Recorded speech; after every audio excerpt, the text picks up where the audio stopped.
బడికెళ్లే పసిపాపలకు బంగారు భవితే చూపక ఒక అమ్మ ఒడిలా నువ్వే మమదే పంచినావుగా.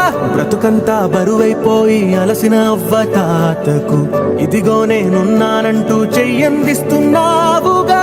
హారే చూపే ఆలోచన ఆకలి తీర్చే నీ ఆదరణ అందరి కోసం నీలో తపన